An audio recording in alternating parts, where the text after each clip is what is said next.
All right. Well, how's everybody doing out there? I see a lot of blank screens. You could all be bots for all I know.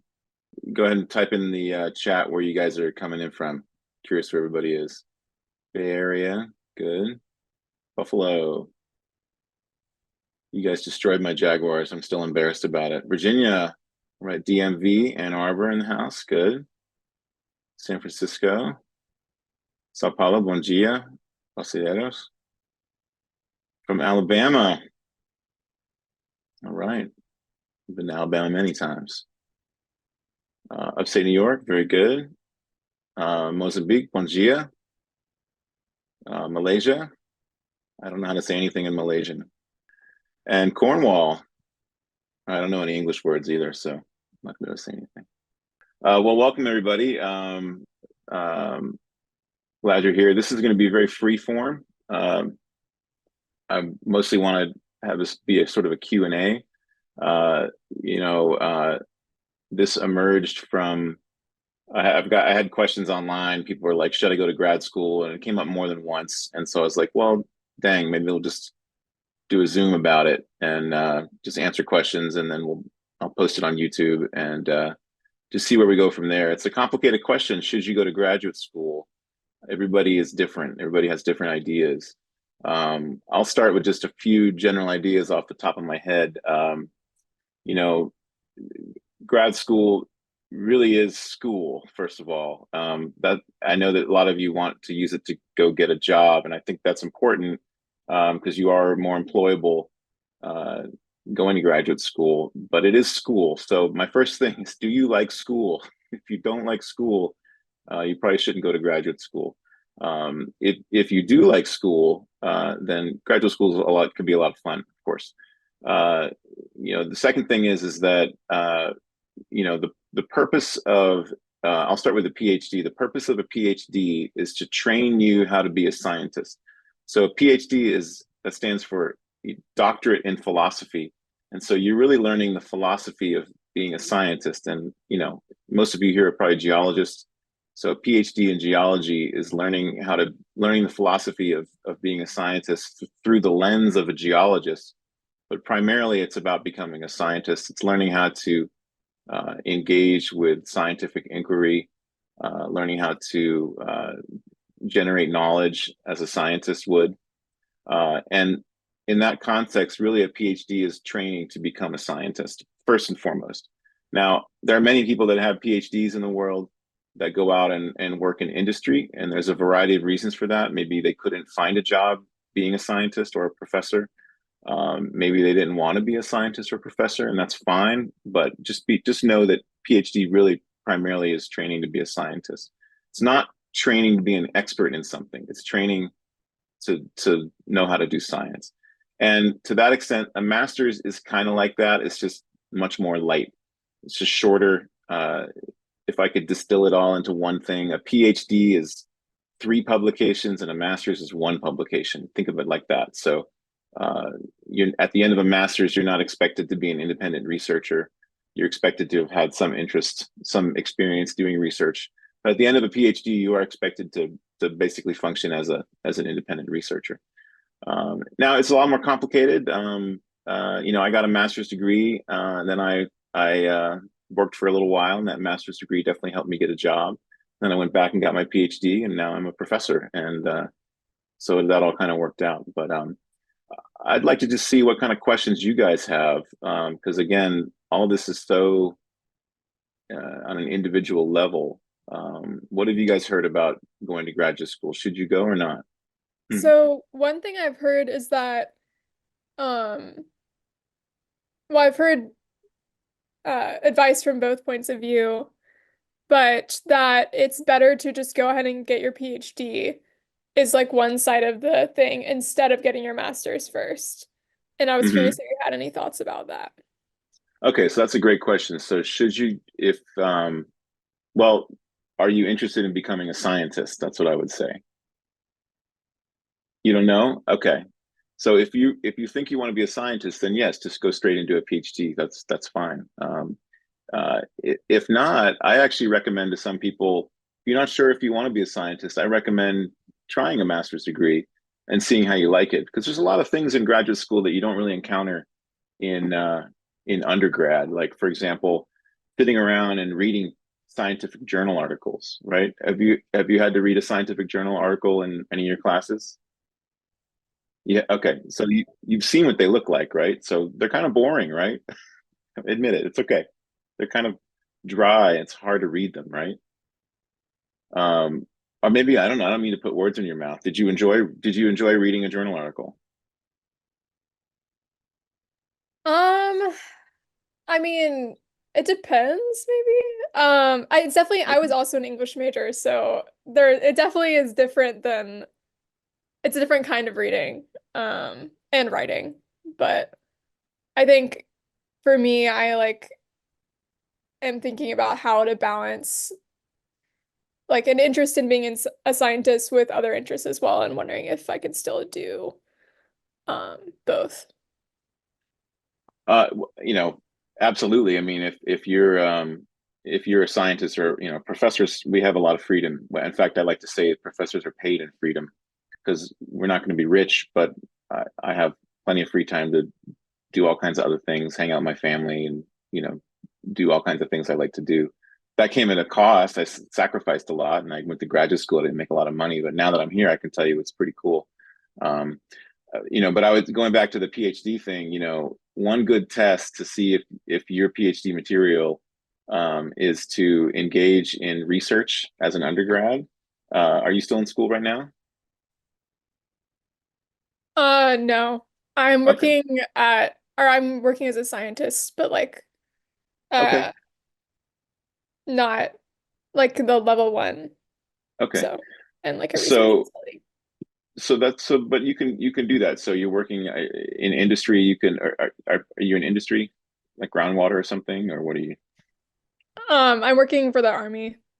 The army. Okay. So whatever you're working on in the army, I guarantee you there'll be journal articles about what you're doing, and probably your supervisor, may even have a PhD. Who knows? Or may have engaged in graduate studies.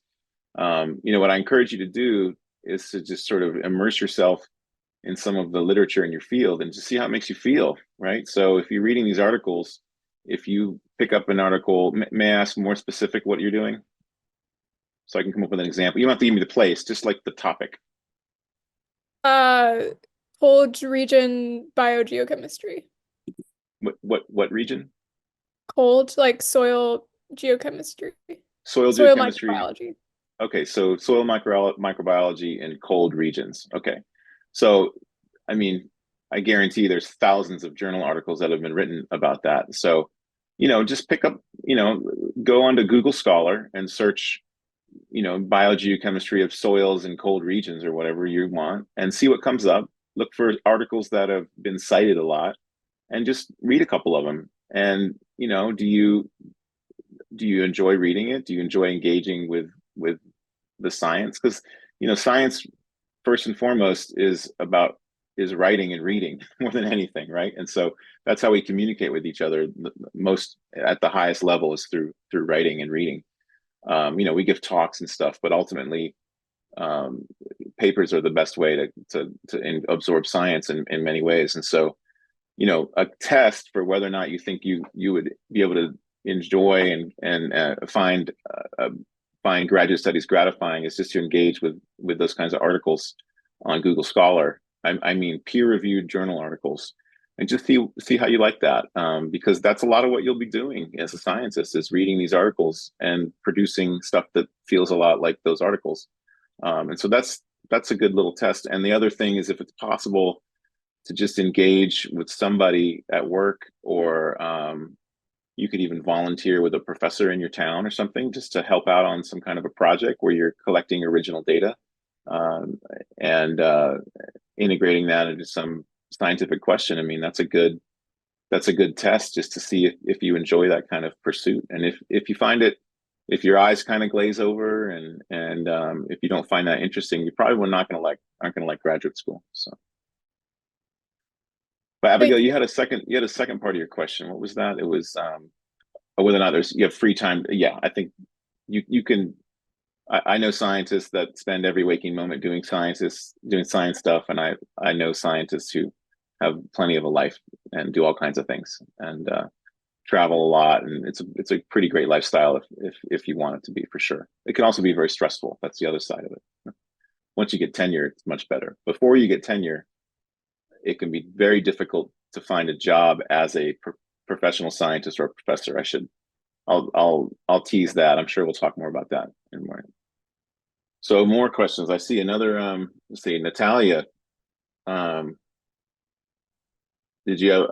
I just noticed a video popped up. I'm excited. Most of you guys don't have your screens on. It feels like COVID again. But anybody have a? Okay, so there's a question. Niku says, how should one go about picking a grad school if you want to go more into a federal or state agency like the USGS or NOAA? Okay, so how to pick a graduate school? Well, my answer to this is always you should go wherever they have funding for you. In the sciences, there's money for you. Um, I at my school where I am at Cal State San Bernardino, I give a seminar every year to my own students at my college. One year I recorded it. It's on YouTube. I have a whole thing, a formula for finding a grad school.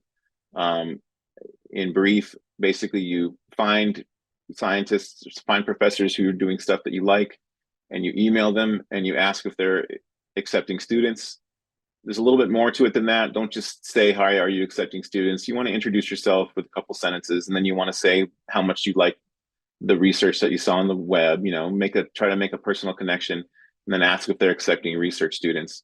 And that is code speak for, do they have funding for you? You should never take out a loan to get a master's or a PhD in science if you can, if you're able to move to a university that has money for you. You should never go into debt.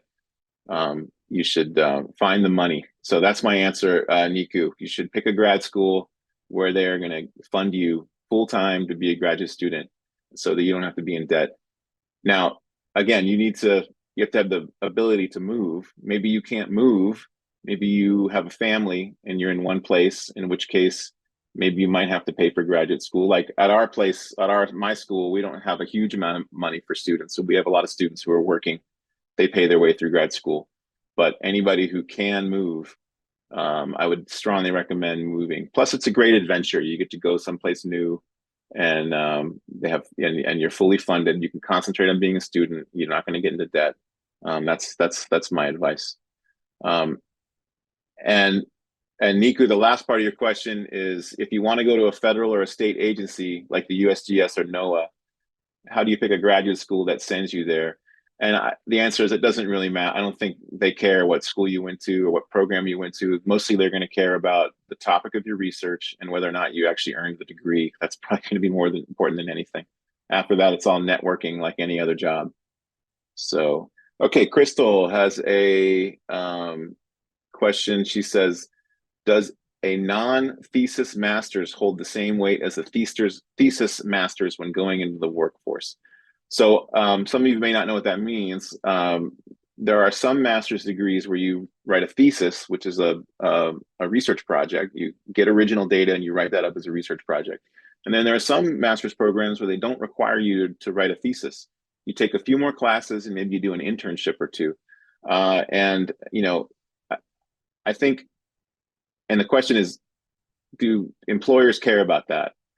Some employers might care about that, to be honest. In my opinion, I think a thesis-based master's demonstrates a higher level of intellectual achievement than a non-thesis master's, because the act of going through a scientific project and finishing it and writing it up and publishing it shows a higher engagement, shows conscientiousness, a commitment to and immersion in the scientific method that a non-thesis program wouldn't show.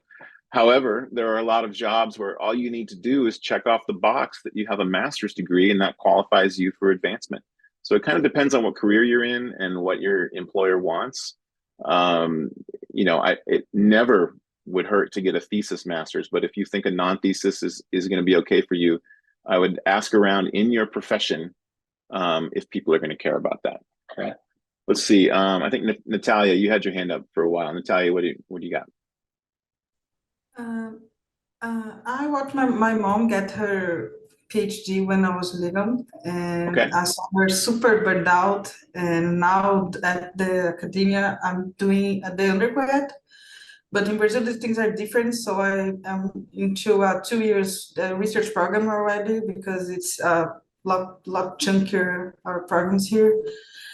So uh, and I really want to be a professor one day. And my question is the burning out and all that pressure worse or better once you get the actual job, like being a professor? Is the pressure less? I would I would say that after you get tenured, yes, pressure goes way down. But there's a dark side to academia.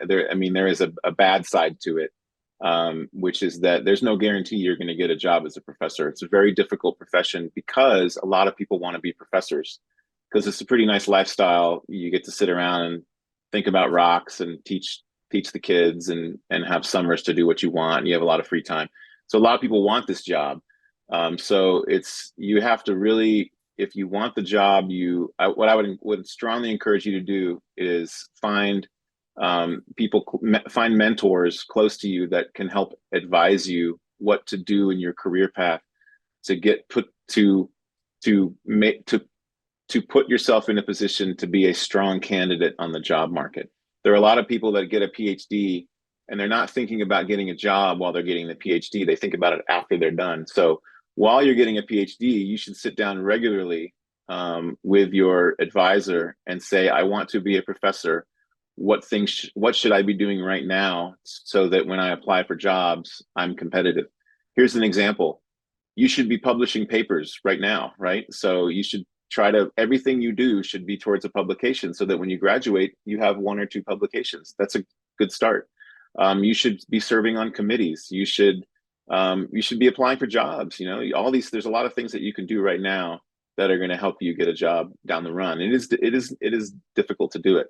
Now, as far as the burnout is very real. I've known many people that went to graduate school and they just got burnt out and they left. I actually got burnt out once. I kind of left graduate school after my master's degree and thought I wanted to work. And then all I needed was a nice long break. And then I went back and I was happy again. So it can be tiring. If for some people, it isn't at all. They just go right through. They have a great time. But some people need a little bit of a break and some people leave and never go back. So it just depends on your circumstance. But if you're wondering, do people get burnt out? The answer is, of course they do. It's a difficult road, and the burnout really happens after your PhD, and you spend 3 years on the job market, and you can't find a professor job. Then that gets really difficult. That's a very big challenge. That's when people, decide to give up and go get a real job, which is totally fine. So let's see, Augusto, yes, my friend. Hi, can you hear me properly? Yeah. Okay, thank you. I'm currently on my final year of my undergraduate, and I'm interested in ore deposit geology and economic geology, and I want to do a master's degree. However, my question is it important to get like work experience before doing a master's degree, or what may be the advantages or disadvantages of like going for a master's degree without work experience? Or yeah, my question is around that.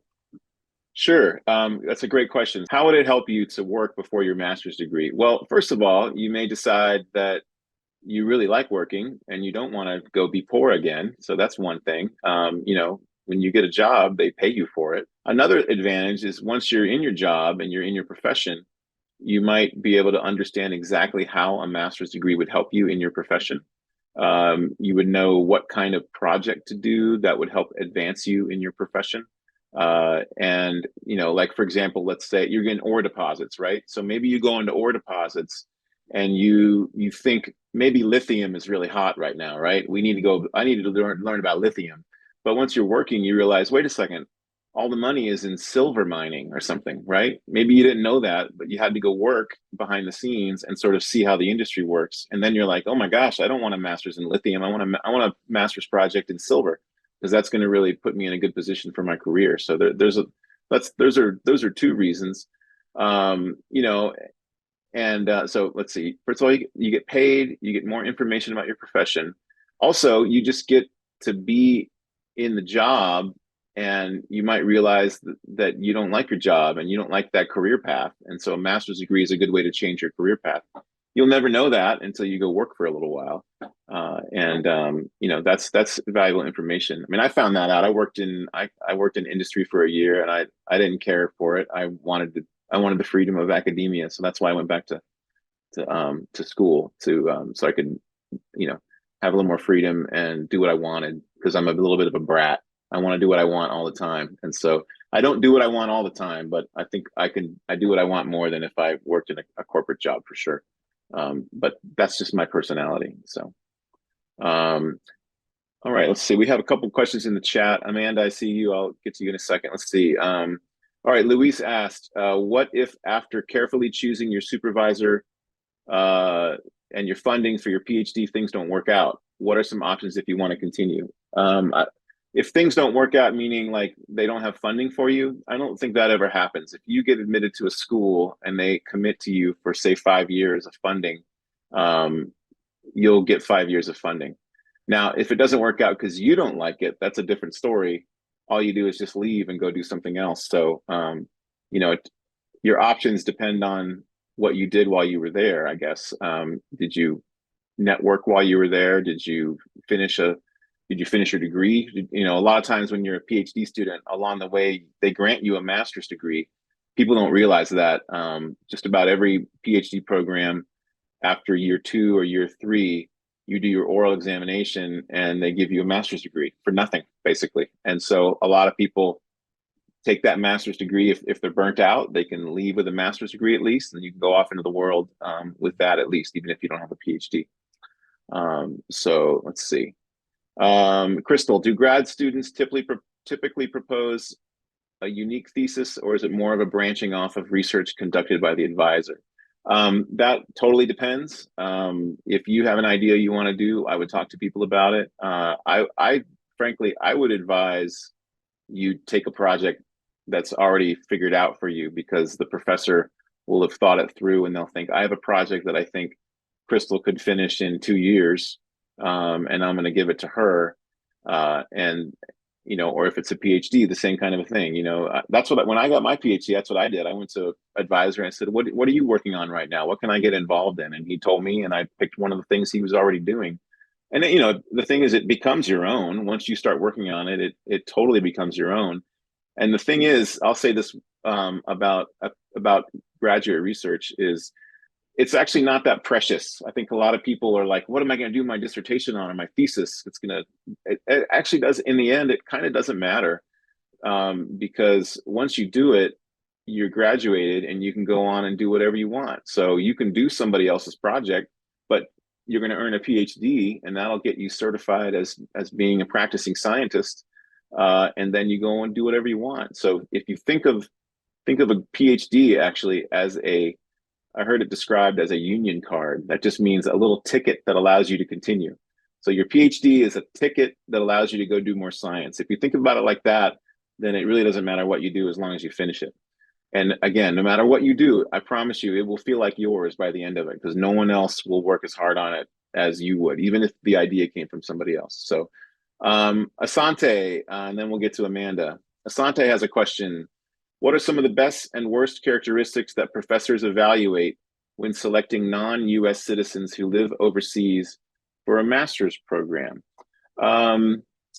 That is, I'm not sure I can answer that one very well, to be honest. I get non-US citizens email me a few times a year wanting to come over here, but I don't really have funding for them, so I don't really pursue it. And I don't want people they'd have to say they were self-funded somehow. Maybe they were the child of a diplomat or something. I don't know.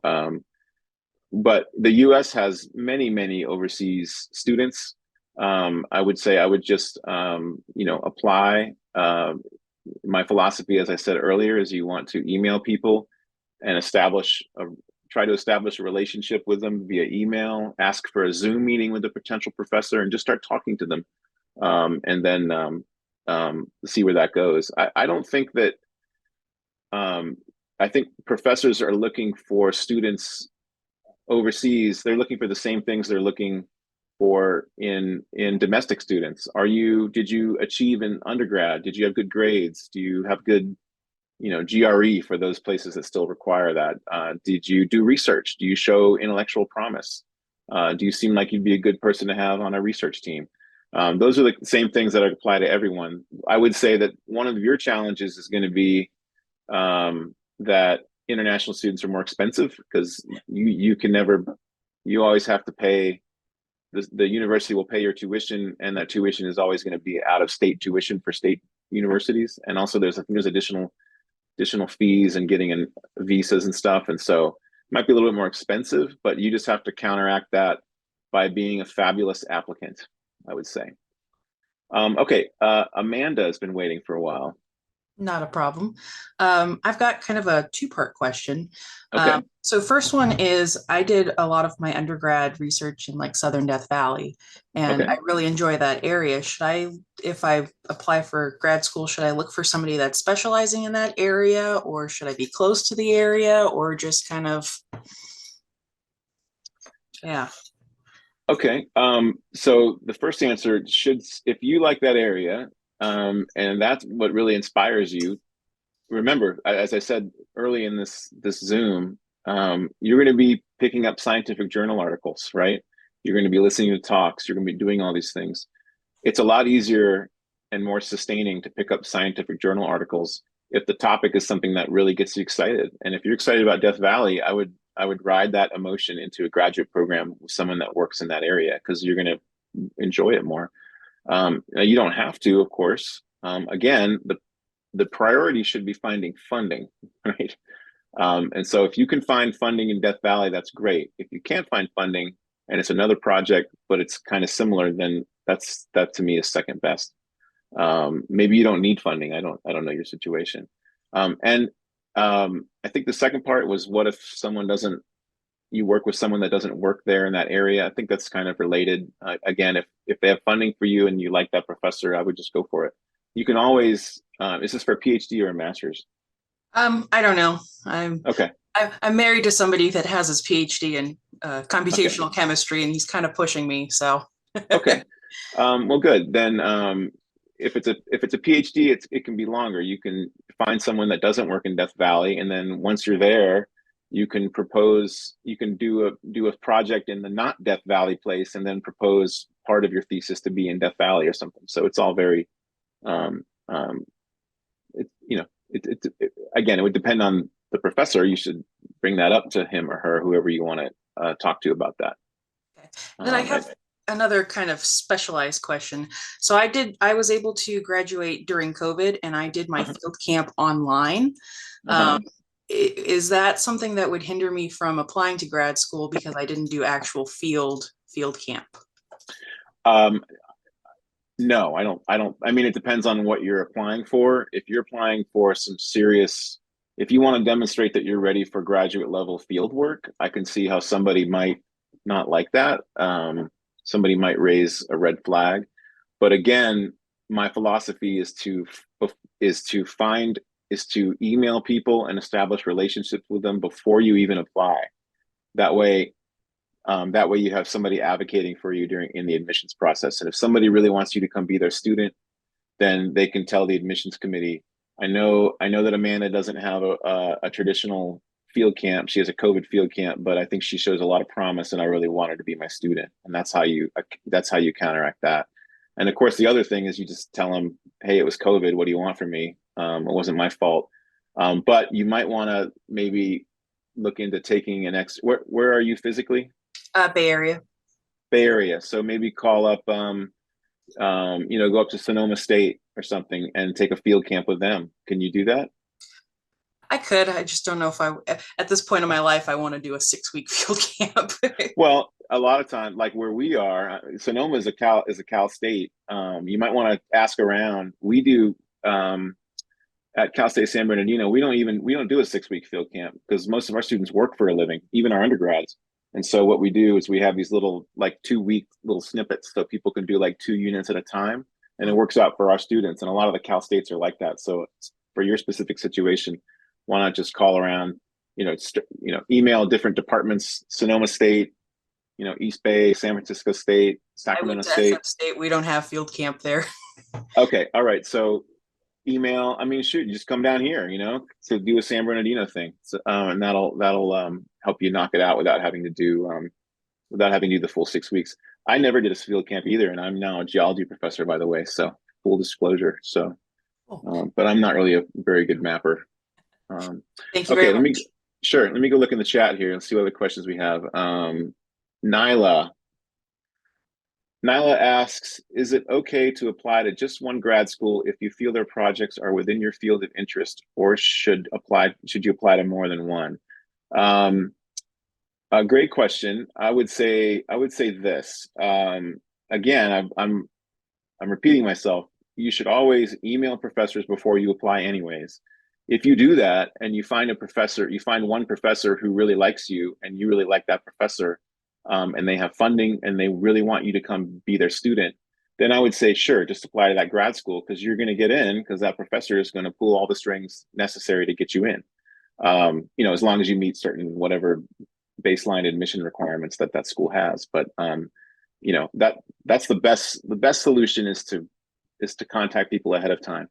So if you don't do that, and you just apply to one graduate school, then it's harder to predict what'll happen, because it depends on how many other people are applying, what their particular standards are. It depends on if somebody there has availability to be an advisor to you. So behind the scenes, this is what happens in graduate school. This is how it's different from undergrad. Undergrad, you just kind of like apply to this blob called the admissions department, right? So wherever you went to school, I went to undergrad at University of Florida. When you apply to University of Florida, you just send in an application to the building where they decide, right? And it's just a bunch of administrators sitting in there. Maybe there's a few faculty, but in graduate school, it's totally different. In graduate school, you don't apply to the university really. I mean, it looks like you are, but really what you're doing is you're applying to the department. And what that means in practice is that you're going to send an application in, it goes to the department, and then several professors in that department will sit in a room and decide. First question is, do they meet minimum admissions criteria? Like, do you have above a whatever grade point average they want? Did you take certain classes? Did you graduate? Things like that. And then the second this is the more important question is there any faculty member in the department right now that's willing to take on this student? So Nyla, you apply, your application goes into a room, several geology professors, I'm assuming you're a geologist here, several geology professors will be like, okay, Nyla looks like a good applicant. Does anyone want Nyla as their student? And now this is risky, because you could have someone there who would like you, but maybe they don't have funding for you. Maybe they have too many students. Maybe they're going on sabbatical. You don't really know what's going to happen. So it's a little riskier. You can't predict what's going to happen as easily as you would if you develop the relationship with someone ahead of time. I would recommend that you apply to as many schools as you can afford if you're going to do it that way. If you're going to do it the way where you don't have a previous relationship, just blast out applications to the schools that you can afford, and let the chips fall where they may. Because at that point, it's going to be more of it's a probability game. Hope that answers. I wanted to give more context. I'm so sorry. That's okay. But Sure. I did talk with the professor ahead of time. I met them at Southeast GSA, I believe.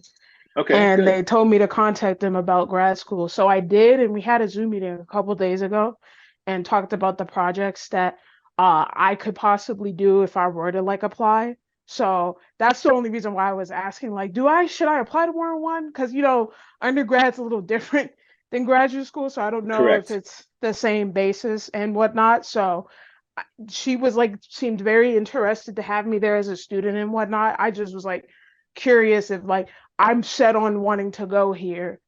Is that a good thing? Should I apply to have a plan B or something?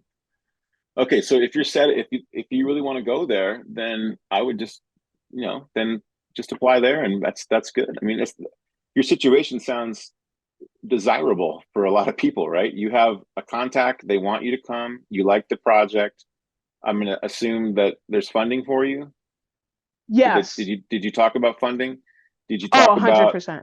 okay? And did you talk about admissions requirement? Might be another thing to just bring up. Be like, what are the minimum admissions requirements, and do you meet all that stuff? Like, you don't. I ask that because even if she wants you, you don't want some like bean counter, some administrator in a back room saying we can't have Nyla because she doesn't have the GPA we want or whatever. You know what I mean? So I would get all Yeah. that, talk about all that ahead of time. And Mhm. otherwise, I mean, I would say it's virtually 100% chance you'll get accepted if the professor says she wants you and she has room and she clearly says yes, please apply. 90% Okay. chance. Okay. Perfect. Thank you so much. Sure, that sounds great. And don't, you know, I'll just say this, you know, it doesn't hurt to apply to other places. She's not going to be offended. And the reason is that if you get accepted to other places, there may be opportunities that you're not aware of that are even better. Like you could be, maybe you get into, you know, maybe a program has more funding, or there's a different research opportunities, or maybe it's closer to where you want to, another place you want to live, or you know, I mean, there could be all kinds of things you're not even aware of. Even if you like this person, she sounds great, and I love that she wants you there. That's a great sign. But you know, just apply to a few more places just to see what's out there. Play the field, so to speak. You know what I mean? Perfect. Thank you so much. But if you want to just go there, that's fine too. At the end of the day, a funded graduate program is gold. Natalia. I have another question. Right now, I'm doing research on dating zircon, zero-2, this kind of stuff. And I'm for sorry, on the where? the dating zircon, you Dating know? zircons. Okay, got it. Yeah.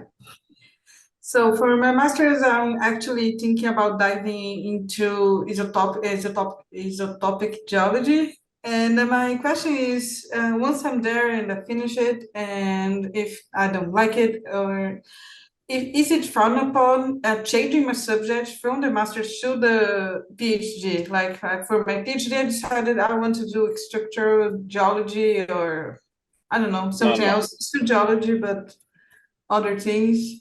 Is it No, expected to keep the subject? no one will frown upon that. Nobody cares. The thing they care about more than anything is that you finished, and the best outcome will be that your master's leads to a publication, a scientific journal article, and that your PhD leads to scientific journal articles. As long as that's happening, then you're in good shape. Okay. Now, it could be that there are certain, if you're against, maybe you're going up against a candidate that is really concentrated in a specific area, maybe they hire that person instead of you. That's possible. But, you know, my master's thesis was very different from what I ended up doing my PhD. Well, it's not very different. I mean, it's all geology. It was all experimental geochemistry, but it was one, my master's thesis had to do with core formation. And my PhD thesis had to do with hydrogen production and serpentinization and things like that. So more of a, you know, fluid rock interaction. So really a big difference. And here I am. I'm a professor now, so no one seemed to care. Okay, thanks. Sure. Crystal, another question. I plan on taking a year break before applying to graduate school. Should I ask for a letter of recommendation from a professor as I graduate, or reach out a year later post undergrad when I'm applying? I would wait. That way you can update your professors on what you've been doing, and they can include that in the recommendation, right? So let's say you've been working. It's nice to say, hey, you know, Crystal's a great student, and clearly she's demonstrating, you know, she's out in the world working, and gosh, isn't that great? She's demonstrating conscientiousness and stick-to-itiveness for careers. She's got a lot of potential for graduate school. See how responsible she is, etc. So I would wait. Okay, I was just scared that like since it'd be like a year after, it's like, what if they forgot about me as a That student? that will never happen. Thank you. Especially in geology. I mean, we don't have a lot of students. Especially a year. And a year, you know, for you know, those of us with children, a year is like 4 seconds. So a year is not even a long period of time. Okay, Amanda is asking, is it better to go to a different graduate school than where you went for your bachelor's program? That's a great question. And again, I will always go back to, if you get funding at the school where you did your undergrad, you should stay there and get where you have funding. That's great. And especially if you like the project, then just stay. It doesn't really matter. You can go look at there are plenty of active famous professors right now that did exactly that. So I wouldn't worry about that. The only thing that you lose, of course, is you lose the adventure of going to a new place. And you also lose expanding your network of people. So that's something you would sacrifice by staying in the same place. But at the end of the day, what matters is finishing your degree, demonstrating you can do science, and getting some publications out. That's what puts you in the job market if you want to be a professor, for example. And that no one's going to care that you stayed at the same institution. And about the adventure part, I'll say one more thing about that. One of the really great things about graduate school is that you move to a place, and the semester you get there, as long as you get there in the fall, there'll be like dozens of other people getting there to do their graduate studies. That's part of your group of new graduate students. And most of those people don't know anybody. And those are some of the best times in life, where you're put in a room with 30 people, nobody has any friends. So instantly, in like 24 hours, you have 6 new friends, and some of those friends will be with you for the rest of your life. So it's really great time to make new friends, and meet new people, and go to a new part of the country or part of the world that you've never been to. So it can be really fun. I did that. I had that experience at a couple different graduate schools I went to, and I'm still a lot of friends with these people, and that was part of the fun, which you don't get if you stay in the same place. So and but again, maybe you can't move because you have a family or you have a job or whatever, and that's totally fine. So okay. All right, Emma is asking a question. How far out does this advice extend? I'm about 2 years out of undergrad. When does it become too long to ask? Considering graduate school, but not within another year or so minimum. I mean, as far as I'm concerned, all this advice is evergreen, meaning that any opinion that comes out of my mouth now will be the same opinion 2 years from now, for sure. Being a professor, the mechanics of being a professor, or getting a Ph.D. now, or getting a master's degree, are the same as they were 40 years ago, except now there's internet. That's the only thing that's different, that things are a lot easier in many ways. There's more computers and things like that, but the basic concept of how it all works is the same. So I would take all this advice the same. By the way, a lot of these things are, I want to say that a lot of these are my opinions. I think I'm 90% correct, though, and most other professors would agree with the stuff I'm saying. But remember that whatever I'm saying, there's no guarantee that any of what I'm saying is going to be correct. I just think it's very likely that my opinions are going to be mostly correct. Anyway, so okay, well, more questions. The basic question: should you even go at all? Right? That was the main idea. If you want to be a scientist, you have to get a PhD. If you just want to advance your career, master's is probably fine for you, but then you have to weigh that against just working. So the question is not whether you should get a master's degree, for example. The question is, if you're getting it to advance your career, would you be better off after 10 years if you had a master's degree, or 10 years of just working? That's a harder question to answer. It's easier to answer if you're trying to advance, maybe become a vice president of mining or something. Maybe a master's degree helps with that. But at some point in the real world, what matters more than anything is the skills you have, the experience and the skills that you have. And a lot of times, for many different careers, those skills are just learned by doing it. They're not things that you necessarily get from graduate school. The best thing to look for graduate school, and again, in my opinion, is engagement with a thesis, the scientific method, getting original data. That's the best thing you can get out of graduate school. Many people do learn skills. There are some fields, like if you're a seismologist, you can go work for Exxon using the tools you learned in graduate school for sure. That definitely happens. But what graduate school is competing with is your work experience that you'd be missing out on if you were just in the job. And I can't answer that for everybody. It just depends on your individual situation. And again, I would talk to, if you are working right now, or if you're thinking about getting a job, I would talk to your superiors, your mentors in that job, and ask them specifically how a master's degree might advance your career in that particular field, because it really might not matter. And so, but then again, maybe you just want to get a master's degree because it seems like a fun thing to do, and maybe you want to try out science at a higher level to see if you might get a PhD. That's a perfectly valid reason. So, all right, more questions. Any more questions? Got some really good questions today.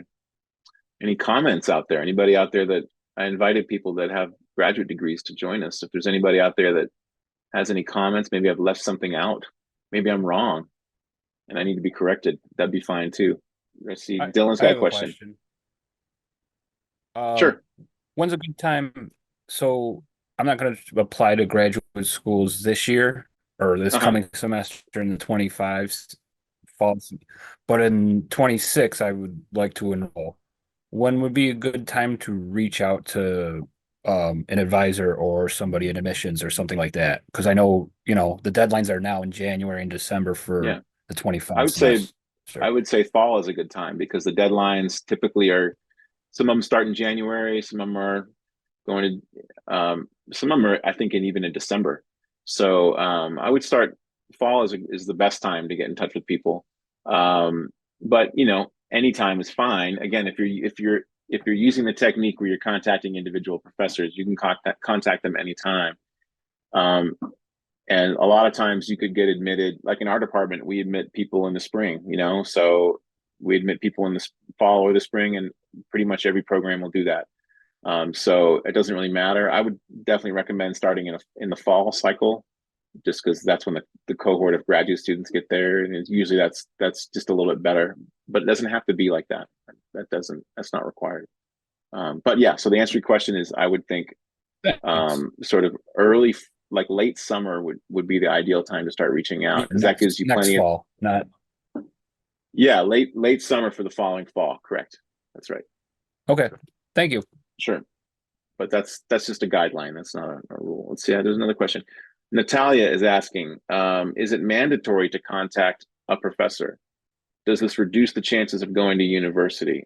You don't have to contact a professor. I'm just suggesting that you do it because it actually, if you can find a professor, and that's not a guarantee, but if you can find a professor who takes an interest in you and wants you to come be their student, that actually increases your chances of getting it dramatically increases your chances of getting admitted to the university, because they're going to advocate for you because they want you to come be their student.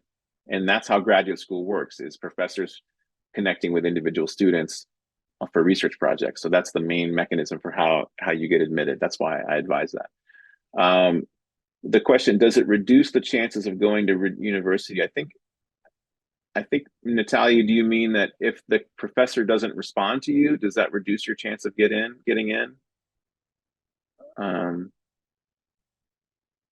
think that's what you mean. So let's say you contact someone and it doesn't go well, or they just don't respond.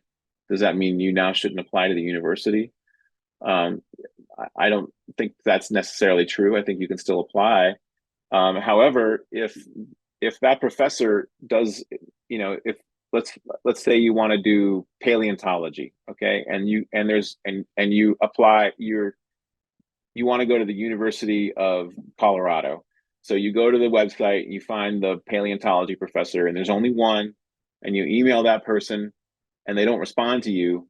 That's a little bit of a red flag for me, because maybe they're not interested in taking students, or maybe they're grumpy, or they're just not very social, or because if you applied anyways to the University of Colorado for paleontology, it would have to go through that professor anyways. That person would be like, and maybe they're just not looking for a student or something. So I don't, again, that's hard to predict exactly, but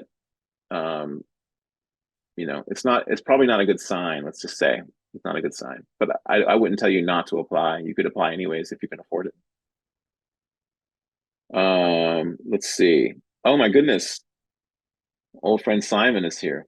Simon wants to jump on everything. Okay, so there he is. Okay, Simon, we have another expert. Simon is.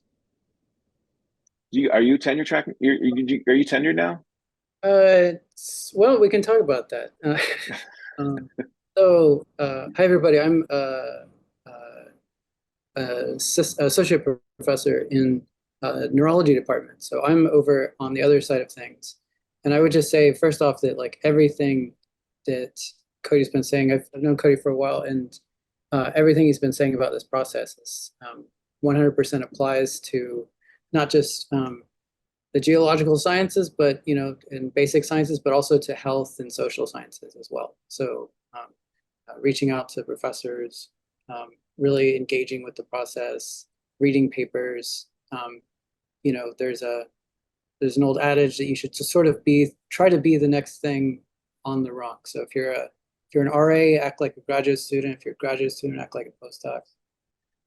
Oh, that's good. Really just envision yourself. Simon, let me just introduce you real quick. Simon is a professor of neurology at Duke University, right? Am I getting that right?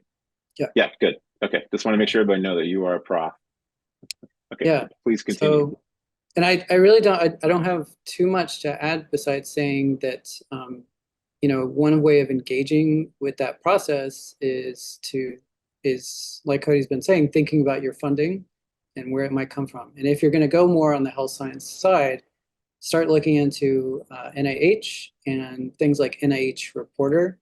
You can look up all the grants that we use to fund you guys as graduate students or as postdocs, or how we fund our research. Even in the basic sciences side, start looking at NSF and what kind of branch of NSF is going to be your jam. Looking at the graduate student level funding, you're going to be writing these grants pretty soon.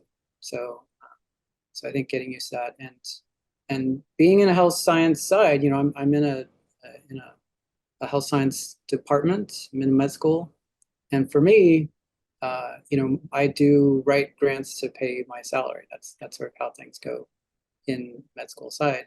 And some of us, it is nicer to have a tenure job where you're teaching, and what the value that you produce is teaching, is that engagement. And from a purely capitalist perspective, you're getting those butts in seats, right?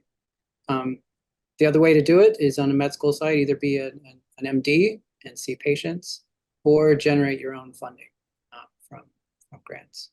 So, and I think it gets a bad rap sometimes because grants aren't always fun. They're not always reviewed fairly, but it's still very much a process of learning what is important to the taxpayer, to the government, to your colleagues that are reviewing your grants.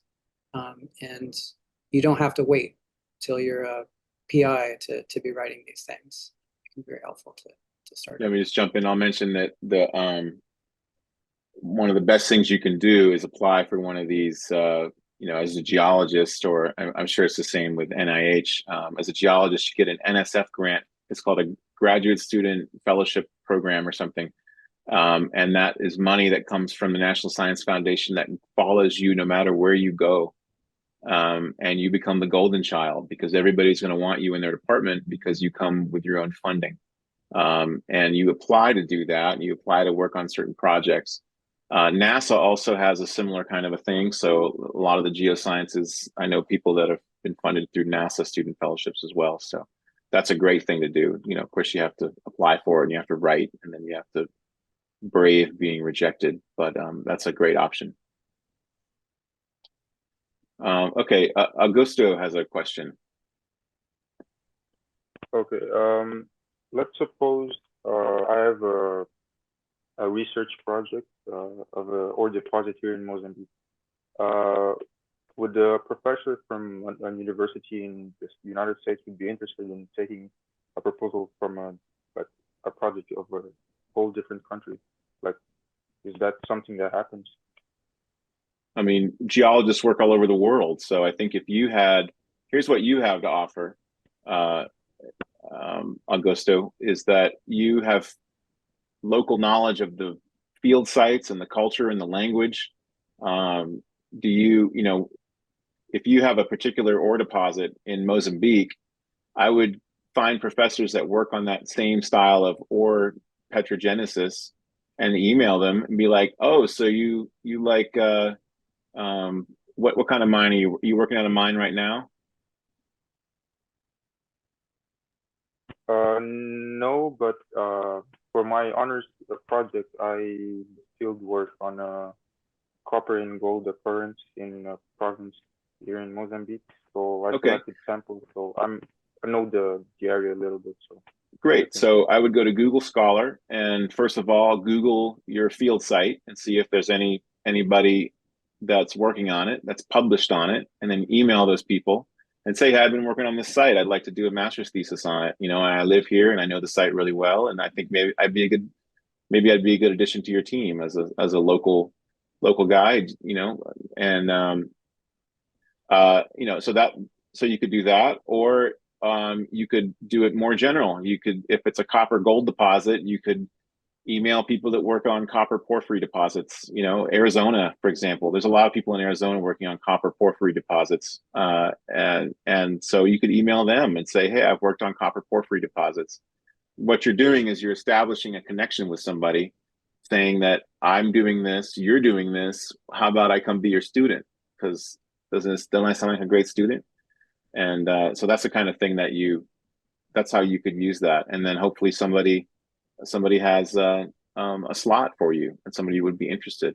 Again, it's going to be a little more difficult for you as an international student, but you never know. All you can do is just email people and see who you can meet.